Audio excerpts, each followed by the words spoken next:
welcome in everybody. This is Chalking Up the Board, your weekly college football show, and I'm Cole Petit, CFP Cole, and I'm joined here by my lovely friend John Shinneman, or as he goes by, Hot Take Shins. What's going on, everyone? How are we doing? Hey man, we had the appetizer week 0, got the full platter week 1. Now we're on to the next. Enjoy it while it's here. Yeah, man. Good week. Good week 1. Yeah, Week man. 2 is probably Good going to week slow one. down a little bit, but we had a good week Yeah, 1. yeah, a lot of cupcakes. Apparently, yeah, it's our cupcake of the year, so we should enjoy Absolutely. it. Let's start with week 1. Let's start with our boy Arch Manning over here in Columbus, Ohio. We watched this game together actually, and it. I don't want to talk down the kid because I know a lot of the hype isn't his fault, but I mean that's about as rough a debut as you can get. And I know it was against a tough team, a tough defense, tough coaches. Matt Patricia's always. I mean, he's been doing this for a long time, and he got to the kid. But that first, you know what was happening from the first throw of the game. Wide open little out route on an RPO, leaves the ball like 5 yards short, and that was just a tale of what was to come that day. Sadly, what were your thoughts? Yeah, I would put it right in that same boat. I mean, you looked in the first half, you could just tell Arch wasn't ready for this game at all. Um, Damn shame. They looked like they were going to be the team to go in to Columbus and really take the Buckeyes by the horns there. Ended up not being that way, as you were saying early on. I mean, with Arch, you look at him, it's his first real big start. He's going into the horseshoe over there in Ohio State. Really didn't get it done. Missed a lot of throws. I mean, it's something that you just see as weeks will go on. He'll definitely develop. It's rough when your first game of the season starting off against Ohio State. Can't really have the time. Play cupcake, get the rust off the wheels a little bit. Luckily, they have that coming up. They got San Jose State, Yeah, UTEP, and Sam Houston as their next 3. So it's not too late to give up on Arch, as I'm already seeing people are doing. Already calling for Quinn Ewers, want him back there. Um, he'll settle in as the season comes on. I'm not worried about them long term. Just definitely a rough game for him starting off. yeah, definitely. I mean, that's a championship level defense they got on the other side, though. I know that doesn't take any of the headlines, but I mean I mean, yes, it's Julian saying it's his first start too, but that Texas defense has got some aliens on it, man. They just fly everywhere. Yeah, I mean, you look around. I mean, that defense is crazy. Even watching that game, didn't seem like Caleb Downs did a little bit too much. He wasn't that noticeable, which is just speaking volumes about how good of a defense they have. And then looking at Zane, I mean, he wasn't anything super special, but he got the job done. Exactly. That's all you can ask for week 1. It's a young kid like that. All you can ask for in your first start. Hey, man, the unders were cranking week 1, man. I wish I took more of them. It was a Especially week the 1 of the primetime primetime games. I mean, it was unders for sure. just primetime unders, man. I might ride the same wave this week. And Yeah, gonna speaking have of to see that, if we'll follow that. yeah, let's talk about your boy, Kalen DeBoer over there. The good old Alabama Crimson Tide. You've been out on this guy Yeah, ever since the beginning of the year. I'll let you take the reins on we this one. we started off the season coming out with a nice SEC head coach rankings. I had DeBoer outside my top 5. Personally, had nothing to do with his Washington tenure. I think he's a great head coach. But this is SEC we're talking about here. And I just felt like it was a ranking. He's outside the top 5 for the season. Got to see where he's at. Because, frankly, if he doesn't do a good job, he could be out of the Alabama seat. Maybe even halfway through the season, as you see Alabama fans already calling for. Oh yeah, have you seen? As you see, they went in. Go ahead. I was just gonna say if you've seen any of the reports coming out about like what the players were doing the night before the game, or the stuff about them being out to like 1 a.m., having girls over the night before the game to the hotel, ordering food till like 2 in the morning. It's just not the same type of. It's not what it was. Like they've had 4 since Kalen DeBoer's tenure there. They've had 4 unranked losses. They did that. It took probably Saban maybe 10 years to do that, and he's done it. He's 5-5 in his last 10 games. Like it doesn't look like it's going up. It only looks like it's getting worse. And your best player is carrying around an anxiety teddy bear. Yeah, I mean, it's just a case of you obviously know DeBoer is not going to be the same coach as Saban. No one's going to be the same coach as Saban. But so you're expecting him to have his own things. But hearing the stories that like he's kind of already losing the locker room in a sense is what everyone's putting out there. It's a little bit wild, a little bit uncontrolled. Seems like it's not the same Bama where they're all focused. And then talking about records and unranked losses, I mean, I saw a stat since 2008. Saban's 131-2 against opponents where the spread is 14 or higher. That game was right around that line as well. And DeBoer's record's 4-4 in 2 years. And this is the start of year 2, week 1. And that's just something that you kind of got to figure out. I mean, you had a quarterback in Tommy Castellanos who was talking a whole lot of smack this entire offseason, and everyone was clowning on him for it. And then he goes in, you guys come into their turf, and he defended it. Oh, easily. And it wasn't like it was like a fluky game where there's a bunch of turnovers. They got lucky on this or that. They just straight up manhandled them on both the lines of scrimmage. It just wasn't even. Florida State looked like the SEC team, and Bama looked like they were some average ACC school on the lines of scrimmage. And that's not the Bama. Yeah, I mean, if you take that score and the results on the field and flip it, you would have been like, okay, that's a Bama versus FSU game. And instead it went the exact opposite direction. Exactly. And now we don't even know. We'll find out later in the year about how good of a win that actually is, how good Florida State's actually going to be this year. Yeah, it's definitely a question mark. I had them going into that game 8-4, I believe was my preseason prediction. So if they go to the playoff, maybe it's not that bad of a loss. But, if this is the Florida State from last year, which clearly doesn't look like that right now, but if it is, I mean, that's just a rough schedule, especially when we're talking about strength of schedule needs to get into the college football playoff. Oh, easy, especially. I mean, that's a lot of things too with the transfer-heavy teams. Is last year they had DJU and co, and they struck out everyone. They went for the high-profile guys. This year they went for more guys that are proven at a lower level. And so let's see if it makes a difference for them. It looks like it is so far. Yeah, it looks like it is. Don't know off the top of my head who they have coming up next. I mean, they got East Texas A&M, which are my boys. They did cover the spread of 42 or 49.5 last week pretty easily. And they got Kent State. Yeah, the Lions, man. They held their own against SMU. Yeah, I mean, it's going to be hard. They don't really have a real test until October 4th against Miami. And even then, they did beat Notre Dame. We'll get on that one later. Outside of that, I mean, their schedule is pretty cupcake until they get down to Clemson November 8th, and then they got Florida to wrap up the season. Besides that, I mean, the schedule's ahead of them. They could really run the table if they are the team that they showed, and if Bama is as good as we think they are. I think they're sitting at plus 12, 1,300 to win the ACC right now, and it's not a bad bet. I'll tell you that right now. The ACC, they got 4 or 5 teams that could win that thing. Yeah, 100%. Everyone's for the taking right now. Yeah, speaking of the ACC, let's talk about our good old boys, the Clemson Tigers, and the fake Death Valley. And just too old. Our boy Brian Kelly, not our boy, but hey man, they showed out. Blake Baker and that defense, they balled out. That was a missing piece. It's what it's been the missing piece for LSU for the last 3 or 4 years. They've always had the pieces on offense. It's just they've never had a defense that was worth a damn. And I mean, we'll see. I mean, you know us. We're not the biggest Jake Lundgren guys in the world, but their defense balled on the road, tough environment. Week 1, pressure is on. His brother was cutting his hair and messed up cutting his hair, so he's like, all right, I might as well just buzz it. Respect. I hate Brian Kelly, but respect to them, man. They balled out, especially with the team that heavy in transfer portal. And I gotta give a shout out to our boy Garrett Nussmeier as well, who that kid's a dog, man. He loves that. He loves that type of thing. He loves going into opposing environments and making the crowd be quiet. He is a baller. He's a gamer. His dad's a coach. You can tell he's a coach's kid, and I'm excited to see what they do this year. I think it's gonna be a special season for that season. Sure. Yeah, I mean, you're summing it up pretty perfect there. As high as I am on LSU, I did take them to win national championship game. I do think they're the best team in college football coming into the preseason. Obviously, that was all going to ride off of this first game. The defense really did show up, held Clemson only 10 points. You had Klubnik, didn't even throw a touchdown against you, and he's supposed to be at least a top 3 quarterback in this current cycle. He's supposed to be at least a top 5 pick in the NFL. Clearly, he didn't get it done. The biggest thing that stood out to me with LSU is they stopped the run. You held Clemson to only 31 yards on the ground. The receiving core got held back a little bit. Westco was your leading receiver there with 66 yards. So they did a good job of really holding him up there.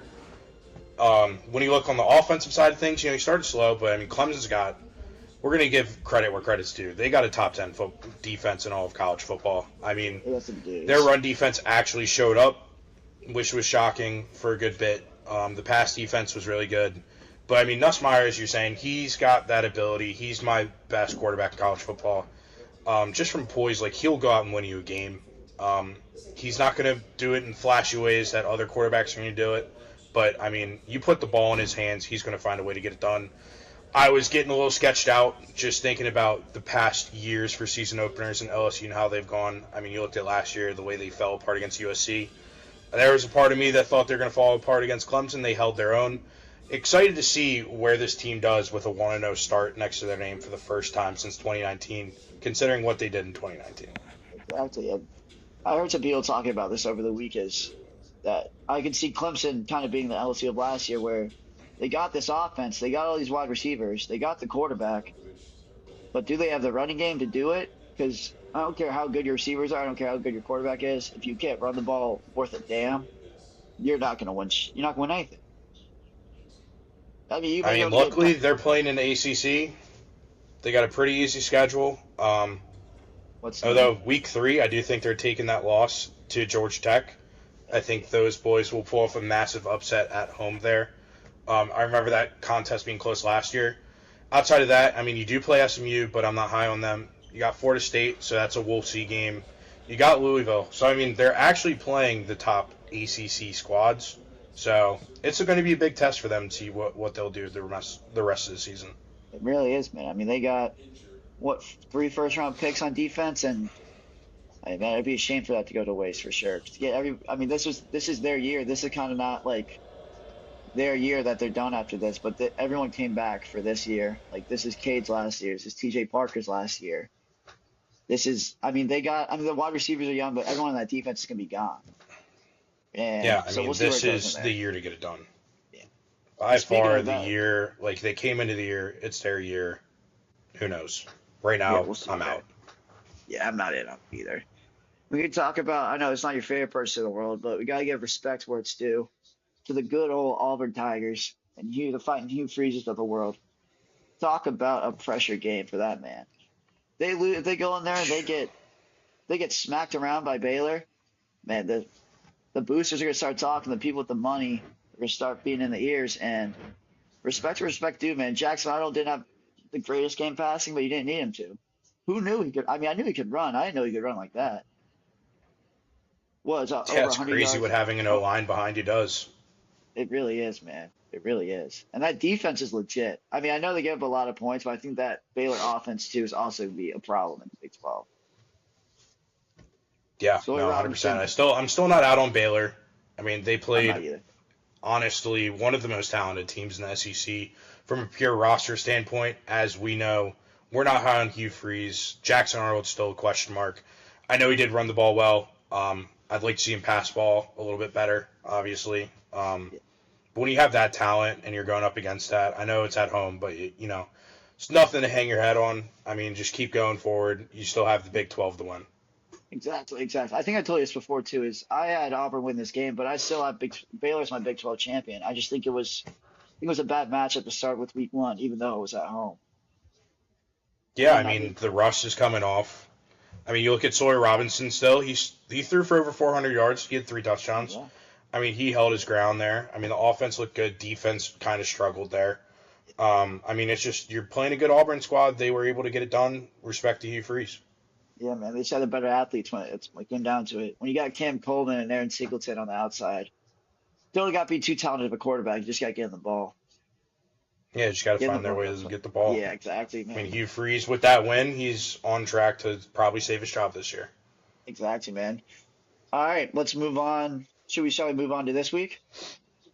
Well, we got probably like 1 or 2 more games to touch on. We'll go over them super quick.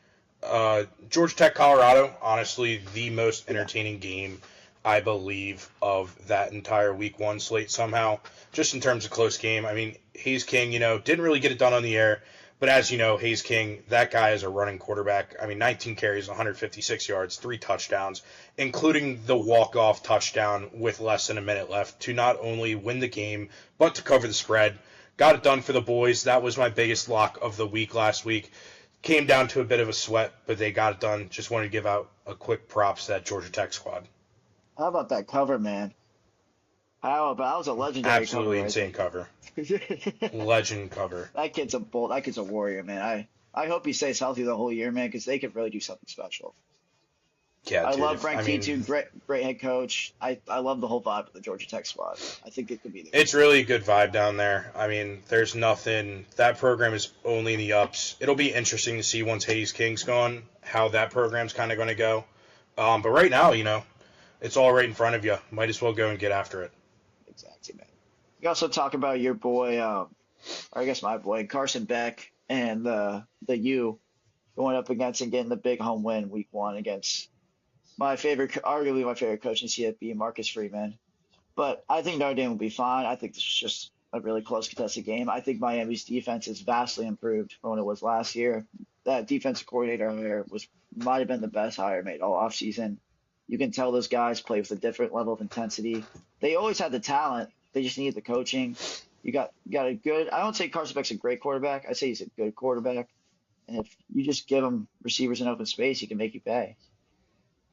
Yeah, I mean, Miami did look good. Was able to slide their way all the way up in the rankings right now, which is going to be huge for them going forward. I mean, first off, we're not even going to bring up C.J. Daniels, potentially catch of the year already week 1. I mean, just an insane OBJ 2.0 catch to get in the end zone, got reviewed, call was confirmed, which just made it even better. They were going to overturn that. I mean, it's going to bring up the question of week 1 of what is a catch? I mean, we saw something in the LSU game that was questionable. We saw something in the South Carolina game. And if that would have got overturned too, I mean, that would have been the biggest talking point for the week. Taking a look at Notre Dame, I mean, C.J. Carr got it done. He did. Respect. Like, he didn't turn the ball over that much. He had 1 interception thrown.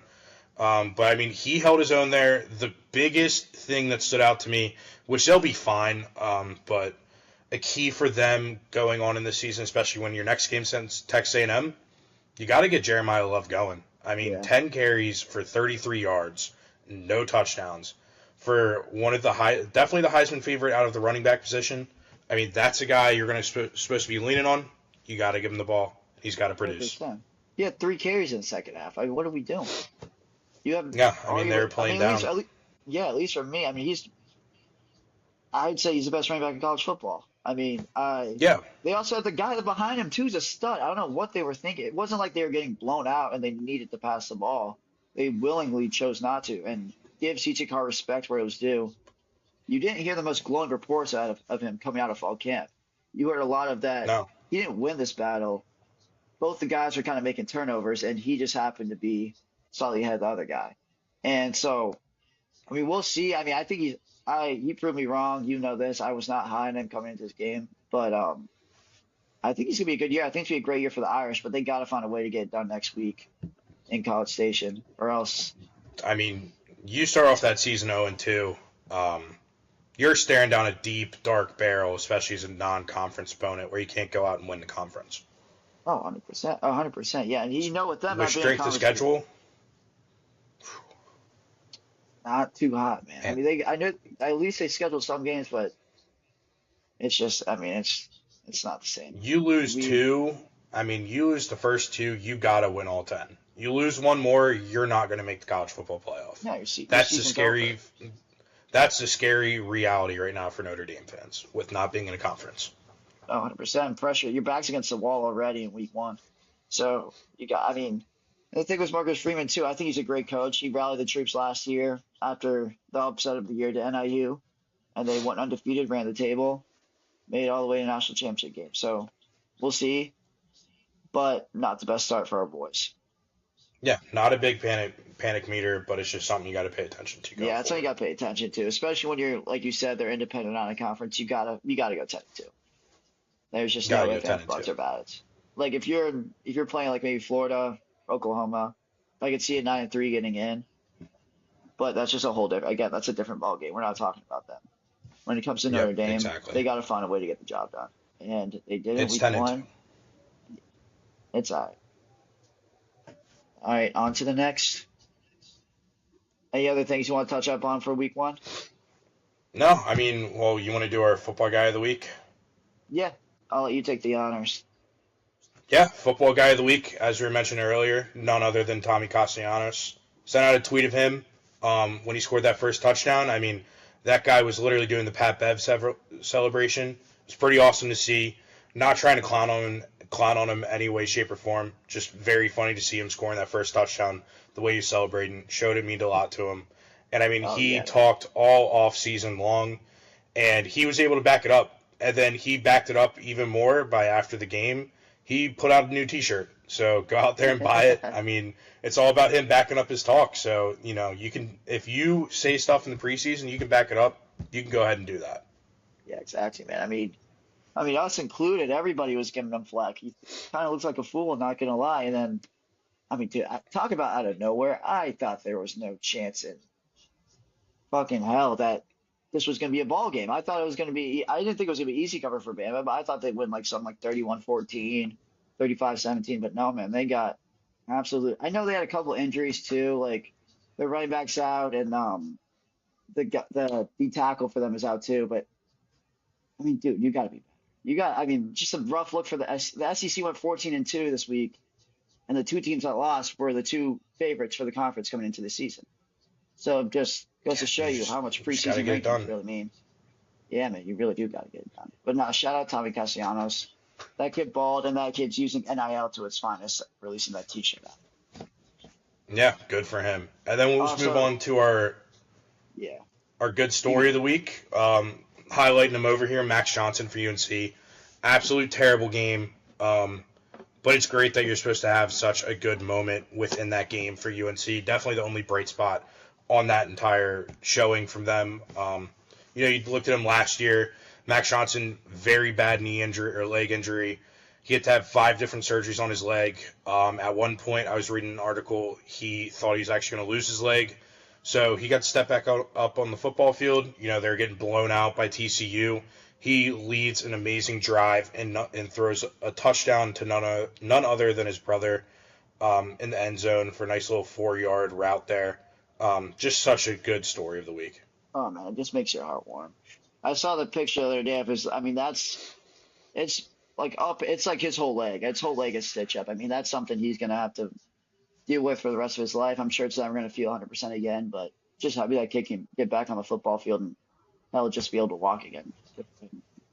Sadly, yeah, and being able to get done. We got to talk about Chapel Bill for a second. I mean, talk about a rough debut, man. Oh, that did not go. I thought it was going to be rough.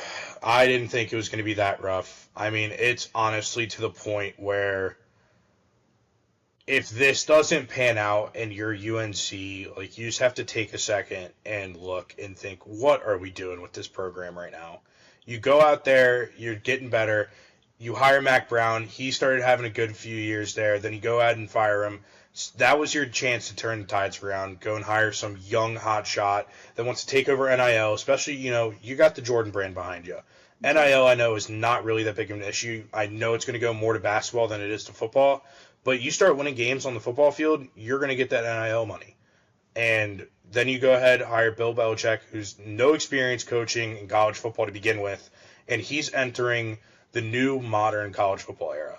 That guy is not built to handle that. Maybe he is a little bit more than some coaches because he came from the NFL and we're getting closer to that professional sense. But, I mean, the players in the NFL didn't even like playing for Bill.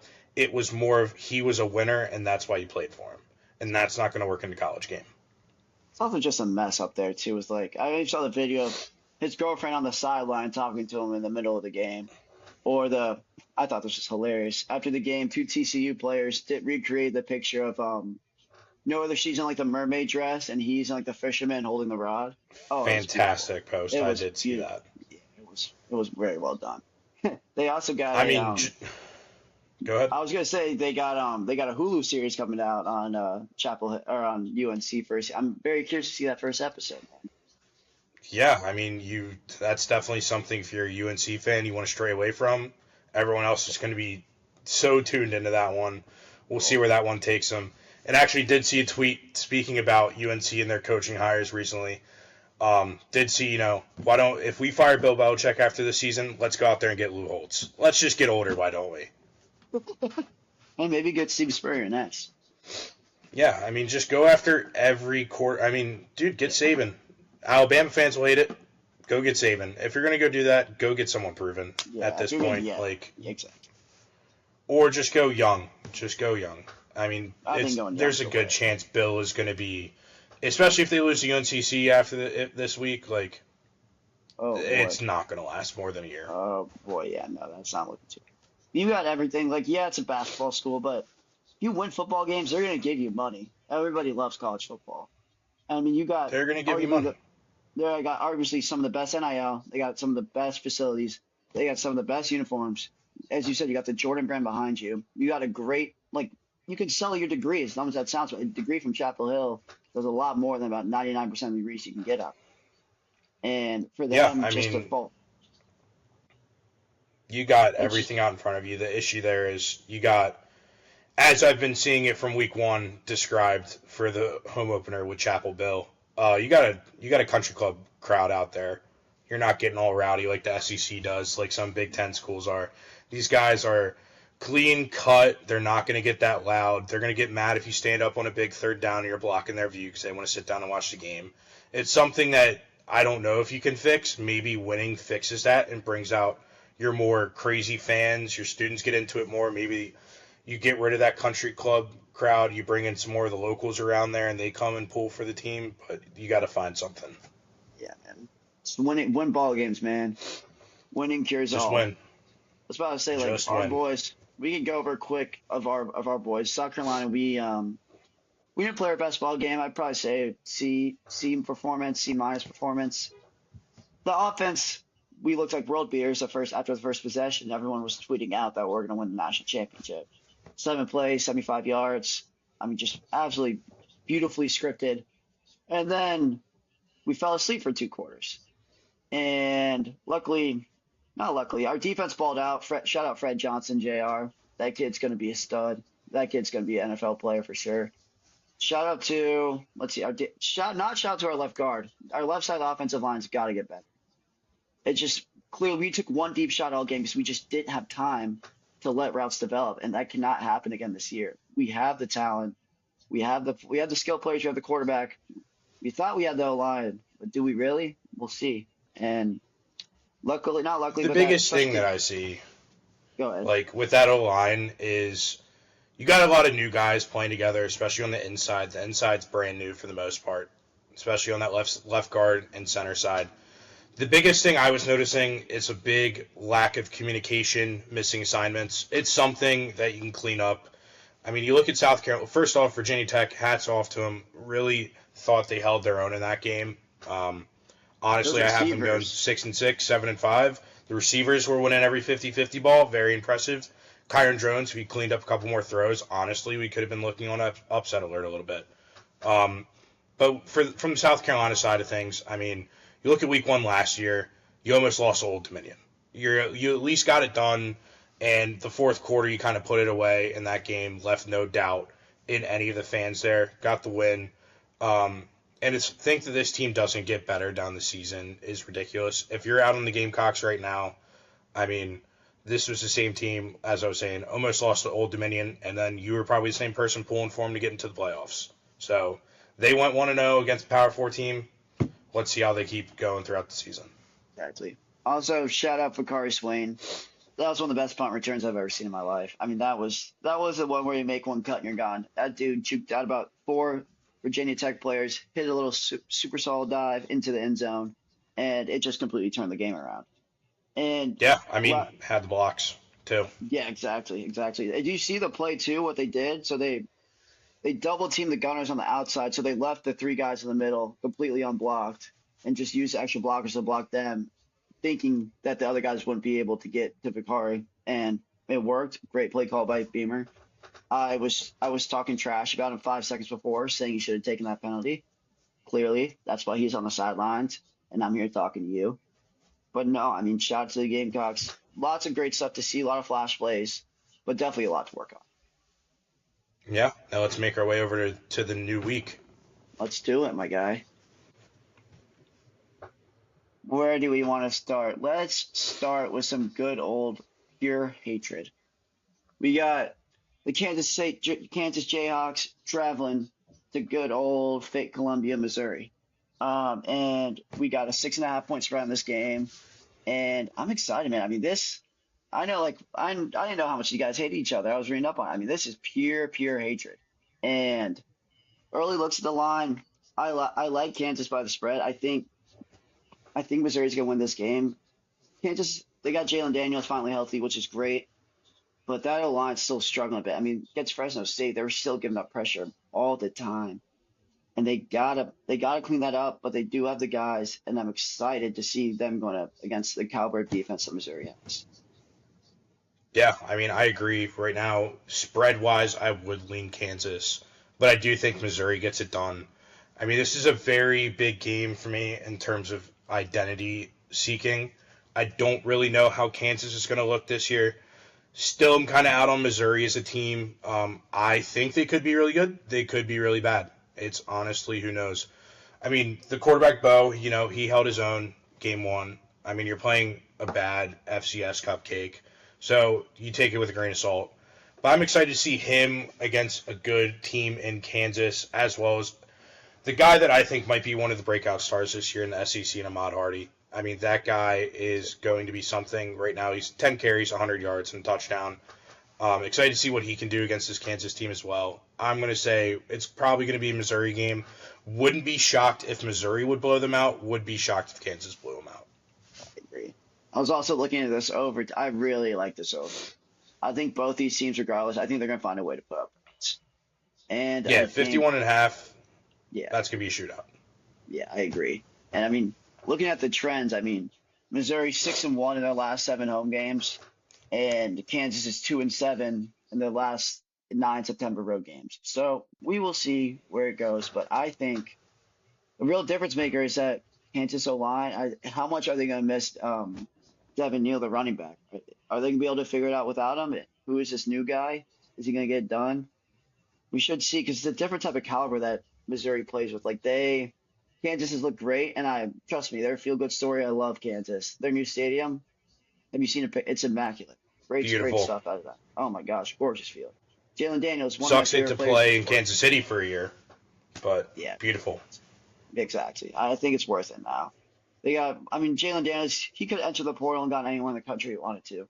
He got offered, I guarantee you, got offered 2, 3 times what he's making right now. The kid stayed, he grinded, battled through his injury, and I'm excited to see him go ball. I'm rooting for him to win, honestly. I think this will be great for them. I'm excited to see the hatred all across my television, because this is going to be a bloodbath. Oh, 100%. And this is the type of play. I forget his name, but Missouri's keep an eye out. Missouri's got this new defensive end, the kid out of Georgia, can transfer. He look for him to make a play or two in this game that could decide the game. I could see him getting to Jalen throwing the ball, getting hit, interception, turns the game over. I think that's what's going to happen.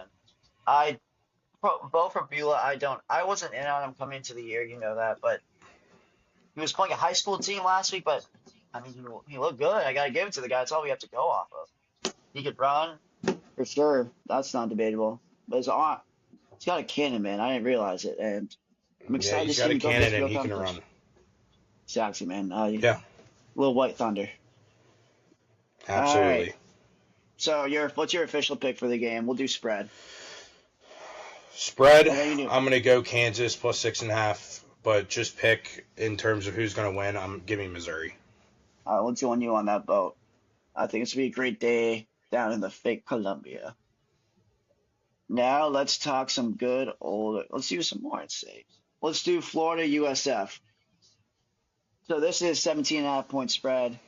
Alex Golish and the boys looked phenomenal. Absolutely just punching Boise right in the mouth. Their quarterback just running over. I mean, it just wasn't a ball game. Boise State was everybody's group of five darling. Oh, they're going to make the playoffs again. Oh, they're not going to miss Ashton Genty that much.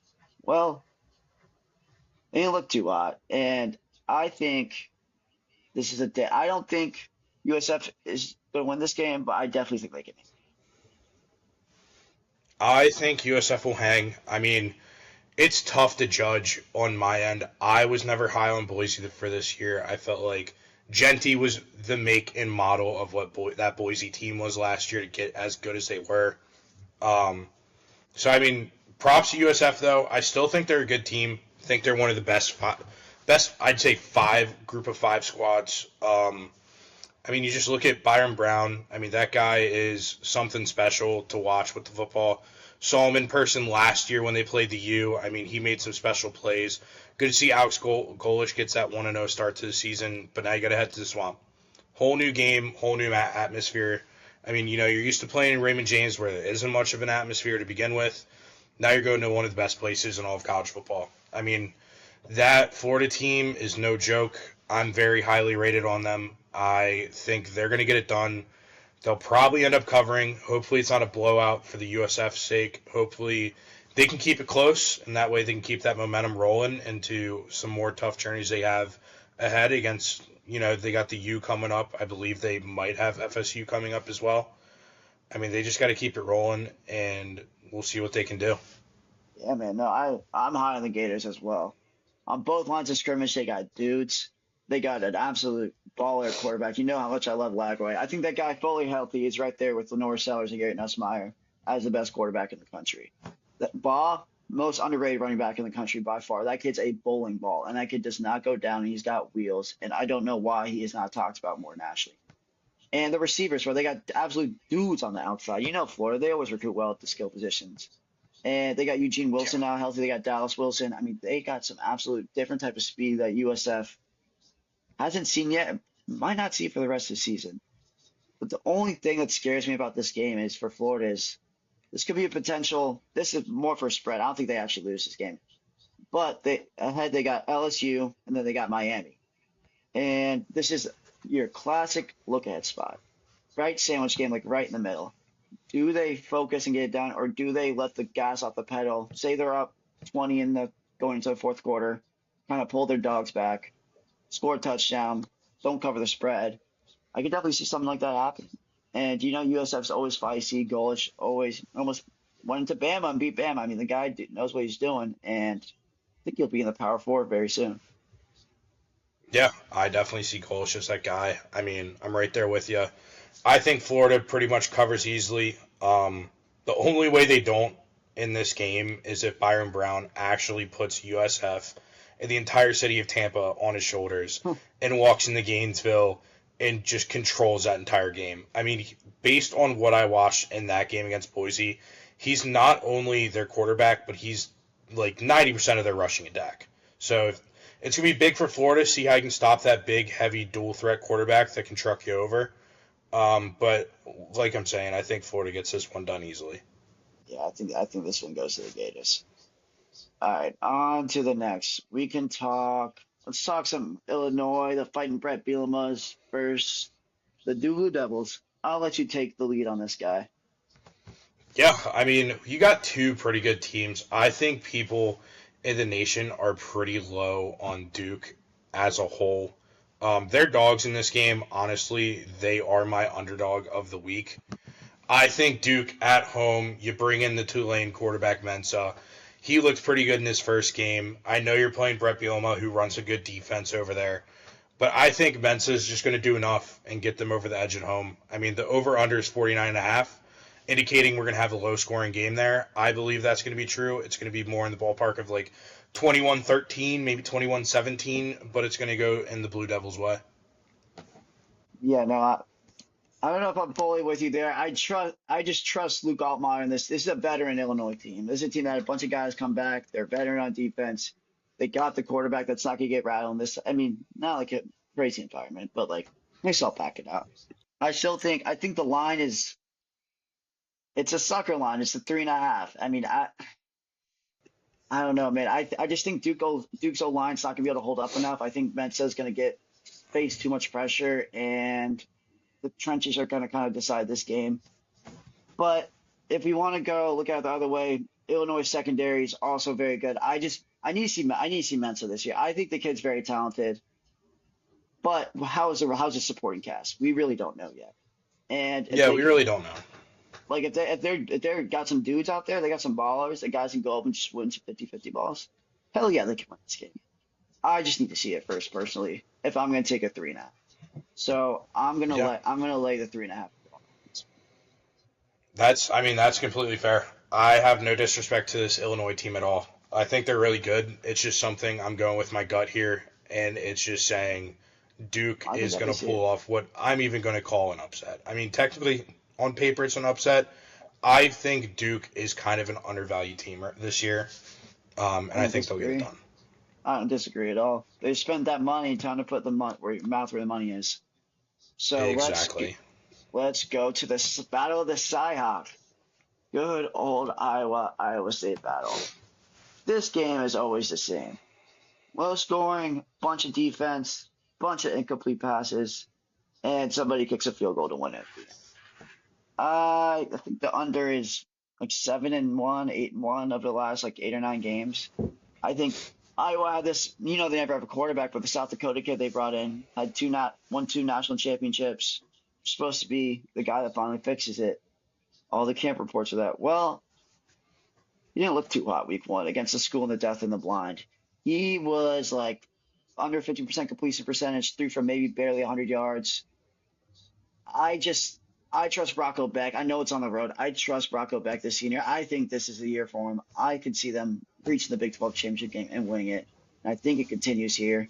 I think they just have too much on the outside, and I think they got big citrus on the inside to stuff the run, and I think he'll be the big difference in the game.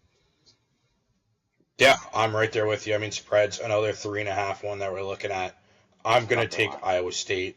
I mean, Rocco Becht is such a good quarterback, and he's able to win gross, tough football games. You look at Week 0; they were in Dublin against Kansas State. It was pouring down rain. It was an ugly football game. That's going to be similar to what this Iowa State Iowa game is. It's not going to be pretty to watch, but it's something you're going to tune in and watch. And Rocco Becht is going to come out on top. Exactly, man. A lot of rivalries this week, low key. I'm loving it, man. Yeah, And you get the I low think key it's ones. yeah, man. Yeah, I think it's been a one possession game too. Like these teams just always play a close game, no matter what. I think the over under is like 41, 42. And honestly, I don't hate the over, as crazy as that sounds. But we will see. I don't know, man. This Iowa quarterback was supposed to be their saving grace. The guy that comes in and finally fixes the offense, like from what Cade McNamara, that tragically failed experiment. But honestly, I saw a lot of the same week 1, and that's all we have to go off of. There's So, not much that'll change there. yeah. So let's go clones, baby. All Absolutely. right. Yeah. All right. Now, good old Texas battle. Good old Baylor traveling short over to Dallas to take on the Fighting Ponies of SMU. So, we know this. We love this Baylor offense. They got what? They got dudes everywhere. They got the quarterback. They got their coach is a little crazy, but you kind of need that.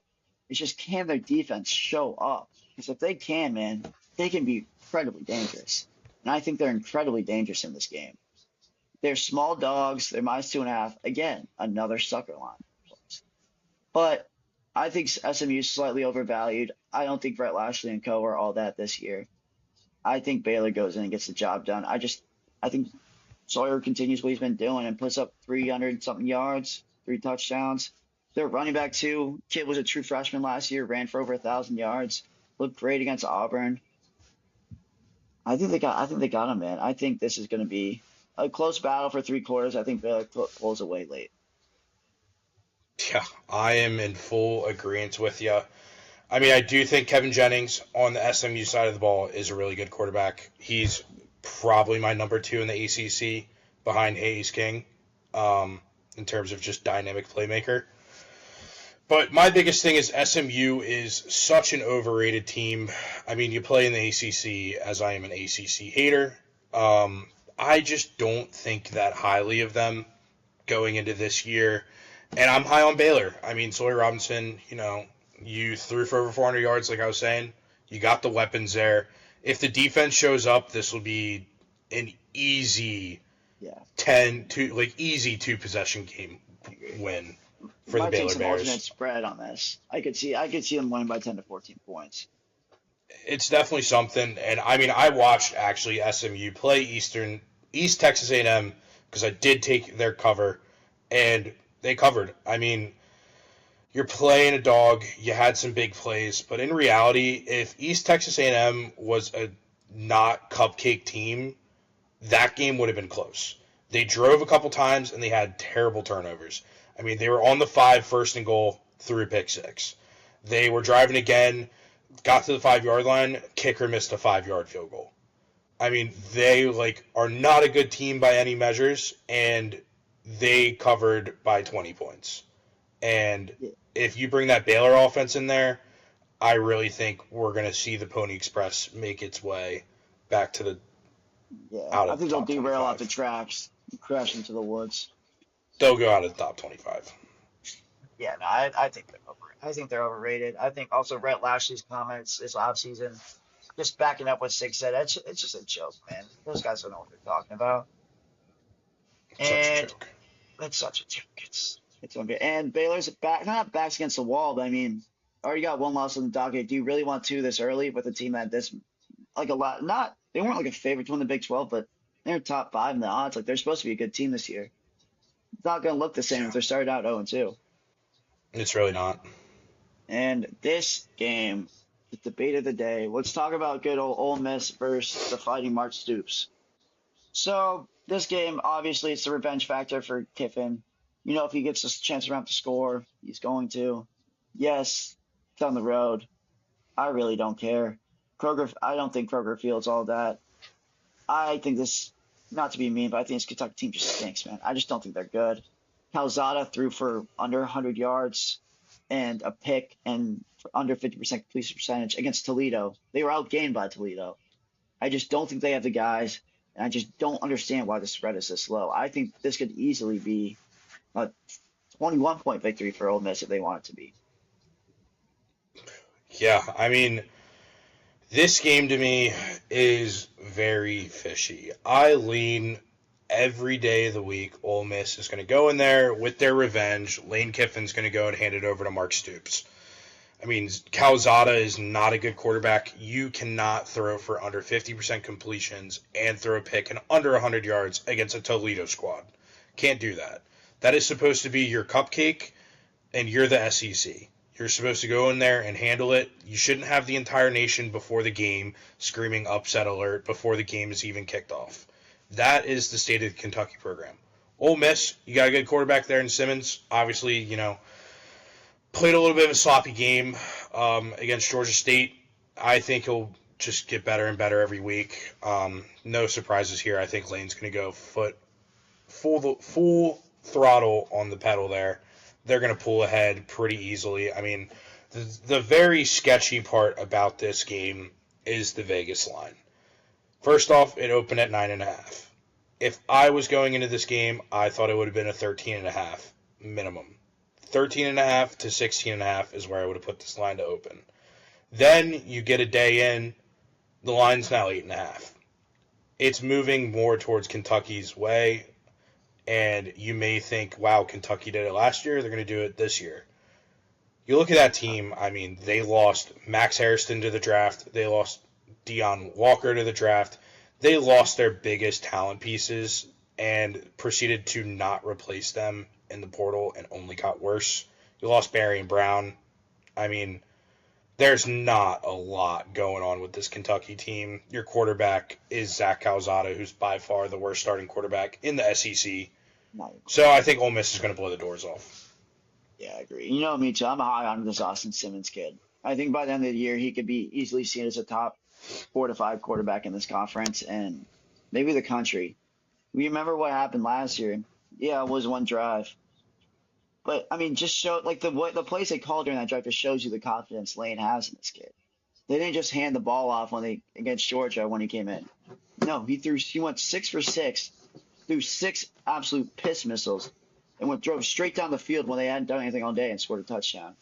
I think this kid's the real deal, and I'm excited to see him get a chance against a Mark Stoops squad. And Mark Stoops has no motivation to even motivate his guys. He's got a like $50 million buyout. What are they going to do to him? I mean, this team is just it's dead in the water. It was my favorite under of the year going into the season, and I think it's just going to continue. I got nothing else to say. Yeah, I mean, and just touching on Austin Simmons as well. I mean, Ole Miss is known to be portal kings a bit. Go out in the portal, replace what you need. They didn't really go after a quarterback. Speaks volumes to what Lane thinks of Simmons leading this offense and having a good year. It's not like they went into this year thinking, okay, we're going to rebuild. No, they are still with the same goal of we're going to make the college football playoff. And you don't replace Austin Simmons in the portal means he's got something there. Exactly. I'm excited to see what this kid can do. Especially, I mean, he's got Lane Kiffin as coach. I mean, the kid's going to be successful. He's the quarterback whisperer. And especially when he has revenge on his mind. His last 8 revenge games, he's 7-1 against the spread. So I feel pretty confident. He'll run it up. Yeah. Oh, if he can, he'll do every chance he gets. On to the next. Let's talk about the good old Hokies versus the Diego Pavias. So I'll let you take the lead on this guy. I don't know how to feel about this game. This is by far the biggest crapshoot I've seen. I don't believe in all this Vanderbilt hype, honestly. I think Pavia is a good college quarterback. We'll leave it at that. Should he be playing this year? We'll leave that one up for debate as well. I mean, Virginia Tech, honestly, looked pretty solid on defense. Obviously, you gave up a few plays, but when you really look at it, you gave up you got walked on a scripted drive to start off the game. You held your own for 2.5 quarters. I mean, you got back to the quarterback was creating pressure, and frankly, Diego Pavia cannot escape sacks the same way Lenoris can escape sacks. And Lenoris was able to just evade the edge defenders that were just beating up on the O-line. I don't think Pavia can do that. But then on the other side, like Kyron Jones, obviously some things to clean up offensively. The receivers look good. This Vanderbilt team could still be good. I mean, Stowers is probably the best SEC tight end this year, in all honesty. And he could get some things done, but it makes me want to lean with Virginia Tech, especially since they're at home. I agree, man. I mean, Virginia Tech, the only scary part for me is I opened up night game, backs against the wall, must win, sell out. Everything is there for Brent. And Brent probably needs to win this game. You want to talk about the hot seat? His is scorching. This guy, they've had the pieces. They had a great squad last year. Vastly underperformed. They had so much hype. They were ACC dark horse. They lose a couple games, one possession. They're 1-12 in their last 13 one possession games. They need to find a way to fix that, or else he's going to be out of there very soon. He hasn't beaten an out of conference Power 4 team since he's taken over there. That doesn't cut it anywhere. And I mean, like we talked about Vandy. I think they look good. Pavia did Pavia things. They didn't play anybody, so it's hard to take much from it. But yeah, Eli Stowers, absolute dog. Their running back too, man. That kid's, I'm telling you, watch out for that kid. That kid's a stud. I think he can be the difference in this game if they're able to find a way to run the ball and balance that with Pavia and run the play action game. I think Vandy can win this game. Sadly, I saw the Hokies O-line in person, or D-line in person, and they really impressed me. So I'm going to go with the Hokies. I think they get it done at home. I'm actually rooting for Brent Pry, coach. I love him as a head coach. And I think Kyron Jones, you never know what you're going to get with him, truly. He can be up here, he can be down here. I think we're going to get somewhere like right in the middle today, or for this game, but that's all they need to beat the squad. So I'm going to ride And honestly, the biggest thing that makes you want to say Hokies is the school of Vanderbilt, that whole entire university, they need a reality check. You go and check Twitter, you go see what their Barstool's been posting out, and looking at them, their apparent road to make the college football playoff. Oh, I saw And this. there was one category where they said they needed 2 of 3 wins from, and it was labeled as a should-win category. And they decided that a should-win game for Vanderbilt nowadays is to beat Auburn, who just beat a good Baylor team, and to beat Alabama. If you are Vanderbilt and you are thinking that Bama nowadays is a should-win game, you need a reality check, and you might lose to Virginia Tech this weekend. Yeah, I think they do. And to be honest, I'm kind of rooting for it. I don't hate on Diego Pavia. I get what he's doing. Gonna have to do it at a school like Vanderbilt. But there's levels to it, man. I mean, and you guys just aren't there yet. And stop Stop acting like you're a national title contender. Stop acting like you're going to win the SEC. Just be yourself, dude, and go 7-5, win a bowl game. I think that's a great year for Vanderbilt. I don't think that's what they're striving for, but I also don't think they should be a national championship or bust, like Pavi is saying, because they're going to leave very disappointed. I mean, 7-5 for that team is a great It's a good season. year. Their Great over under year. and win That's a very total good was year. 5.5. Exactly. It's Their a very over good under year for was them. 5.5. That's successful. You're 2 wins over. Yeah, man.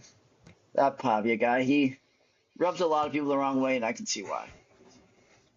Yeah, Do you see his brothers the other day? did not. They both got arrested after the Vandy game last weekend at a bar. They got in a bar And fight. based on that statistic, you look at what Will Johnson's dad and brother did in Dublin, and then you look at the performance that Kansas State had as a whole against North Dakota last week. It's not looking good for the Doors. No, it's really not. Let's go Hokies. All Let's right, go and Hogs. to the game of the week. Bryce Underwood, the prodigy, the wonder kid, the 101, goes on to take John Mateer, the #1 player in the portal, apparently one of the Heisman frontrunners, in a battle. I love that team still do this. Respect to both these schools for still playing this game, and I'm really excited for it. I think it'd be I think it's a great game. I think it's a great matchup. Brent Venables and his defensive scheme and his defensive prowess going up against Bryce Underwood, who was New Mexico, but he looks better than anybody expected. I think that kid could be a difference maker for them this year. I think they could have a really good year, but this is a different animal. And Brent Venables against first-time starters, he's 22-1. He's also never lost to a true freshman quarterback at home. So we're going into that, and I think Oklahoma's D line is vastly improved. I think they're going to be able to get pressure on Underwood, force him to make mistakes, confuse him with some coverages, and I think that's going to be the difference in the game. I mean, this game is so needed in this slate. It's a Bad. weaker slate than week 1. You look at this game, all eyes are going to be on it. The biggest thing for me is you got Bryce Underwood going against John Mateer. 2 quarterbacks, one coming out of high school, one coming out of Washington State. Both brand new systems. You got a little bit of a cupcake week 1, but let's see how you are against real competition. And for me, the biggest question mark in where this game will be won is by far in the trenches. If this Oklahoma O-line can hold up the same way that LSU's O-line hold up against Clemson, they're going to be fine. If it falls apart, this game is going to get away from Oklahoma fast. Yep. And for me, I'm not the highest Sean Mateer guy. I need him to make me shut my mouth about him. I want him to prove to me that he is a top 3 SEC quarterback, and this right here is the game to do it. If you're Bryce Underwood, you want to get on the center stage, you go out there and you beat Oklahoma on the road. If you go out there on the road and do that as a freshman quarterback, you are signaling to this Michigan fan base that we have a legit quarterback under center. We're bringing one of the best classes next year. We're probably going to double down in the transfer portal as well. And I don't think Michigan's going to go all the way this year, but if they show flashes, they are going to be the team to beat next season. Oh, easily. I think you could argue in the NIL era, the team that's been helped the most by it, you could argue, is the Michigan Wolverines. Especially 100%. we've gotten recruiting battles with them too. I mean, they got deep pockets, deeper than most, deeper than pretty much everybody. But I do think if they come out and somehow win this game, realistic or not, people are gonna be talking about them as like Big Ten title contenders now. Like this is a huge game for them to prove. To be honest, I don't know how good their defense is. I know it's going to be good, but we'll see because Oklahoma's offensive line is not the best. They did struggle some against Illinois State. There were moments where it wasn't looking so hot, and Mateer's stat line was beautiful. Yeah, he had 390 yards, 3 touchdowns. He made some bad reads that game, and he's lucky he didn't pay for them. If he makes those same mistakes this week, those balls aren't going to fall to the ground. They're going to be intercepted, and he's got to watch out for that. I think he's really good, man. But I think I love that Ben Arbuckle is there with him. But let's chill on the Heisman hype for right now. Let's focus on winning Yeah, 8 or 9 games for sure. Because they got a brutal I schedule completely coming up, agree. and if they win 9 games, hey man, it's a crapshoot getting at the end. But they got to get there first. I think they also play LSU last week of the season. How awesome would that be if that was for a playoff spot? It very well could be. It very well could be. It really could The be. other thing about this game, just taking a look at it, I mean, you have two quarterbacks, Bryce Underwood, as I was saying, brand new. Mateer, brand new to Oklahoma. It's your first big game. Don't try and be an arch and let the moment get too big. Whoever is the calmer quarterback will get the job done.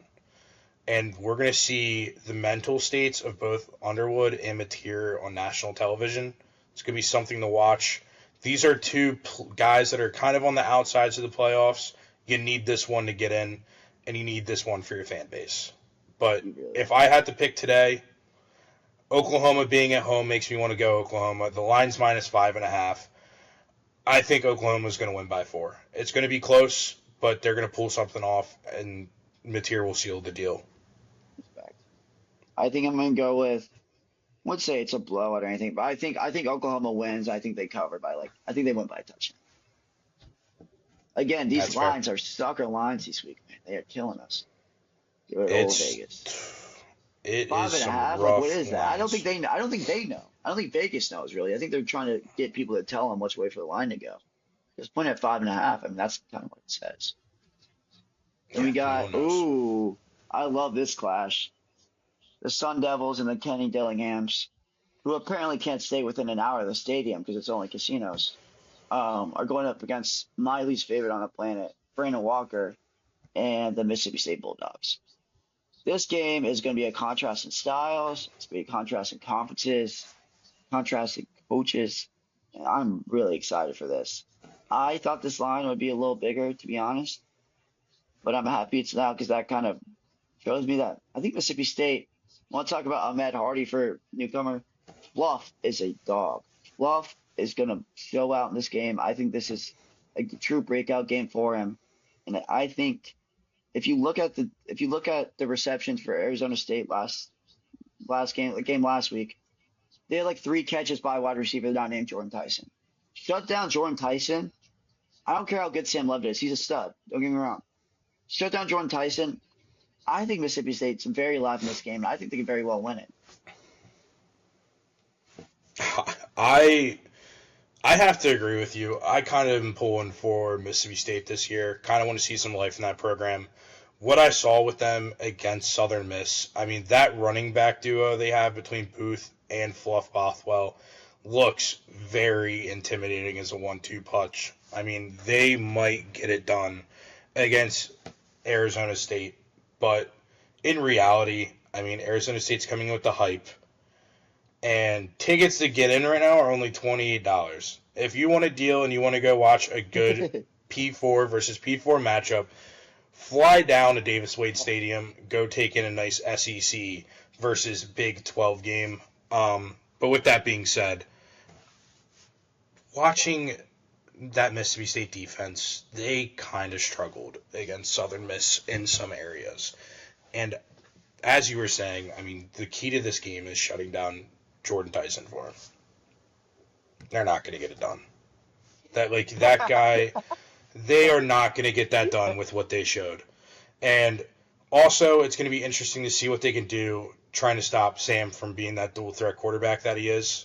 Yeah, And I don't trust the defense to get that done either. I'm I good with like that. Mississippi State to show some flashes here. This is my big key takeaway if you're a Mississippi State fan is you want to watch your team be competitive this year. And if they can keep this one close, that's all you can ask for. But it's going to be Arizona State, and it's probably going to be Arizona State by 10. All right, all right. Yeah, no, I also think talk about it too. I love Blake Shapen. You know this. I think the kid's a stud.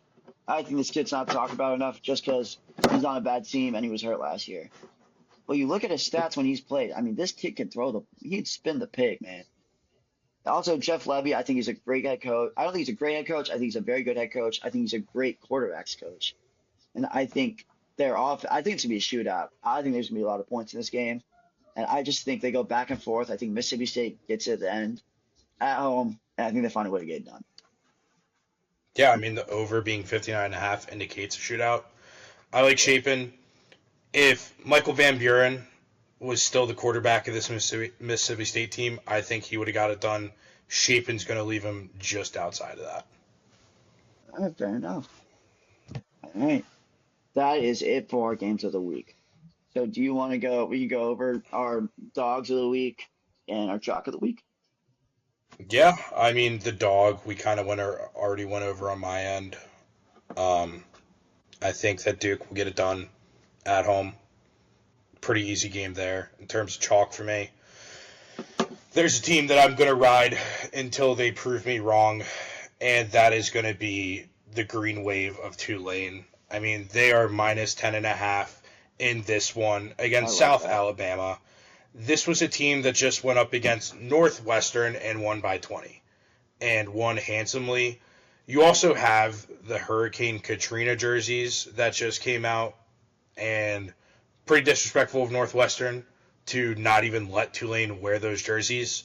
Right then and there, you knew Tulane was going to put belt to ass and beat Northwestern. But this Tulane team is my G5. Just that's the team I will be behind. I'm a truther for Tulane. John Summerall and And you Co.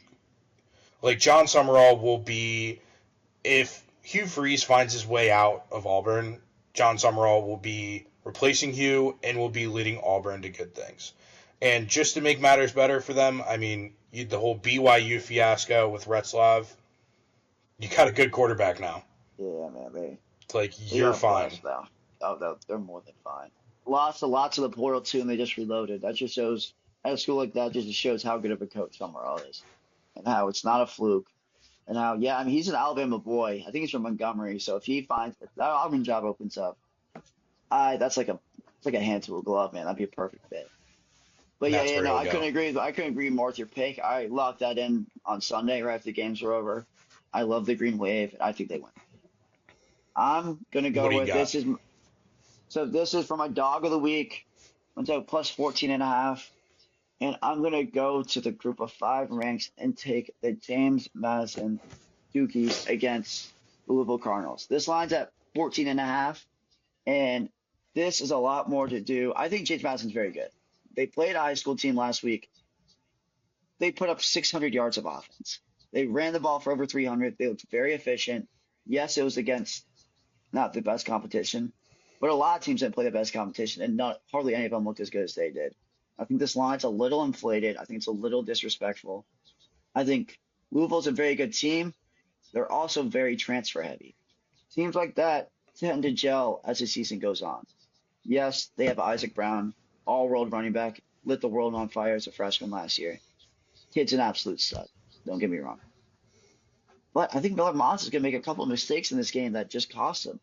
He had 3 picks last week against a group of five team.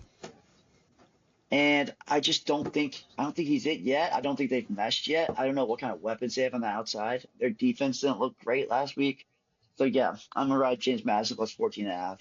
Give it to me. Perfect. And my chalk of the week. This one is pretty easy for me. I don't know how Kentucky's gonna score a damn point against Ole Miss. That offense is dreadful. They don't have any playmakers. They have a bad quarterback, a bad O line. Mark Stoops is not an offensive coach.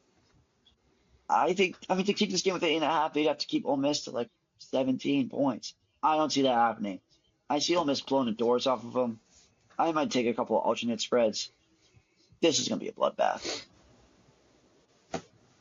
I love that. I mean, poor Kentucky fans that are listening in on this. I know. Sorry, guys. Sorry you don't have a It's good not team, personal. but it's just the Trust state of where your program is. me. It really is.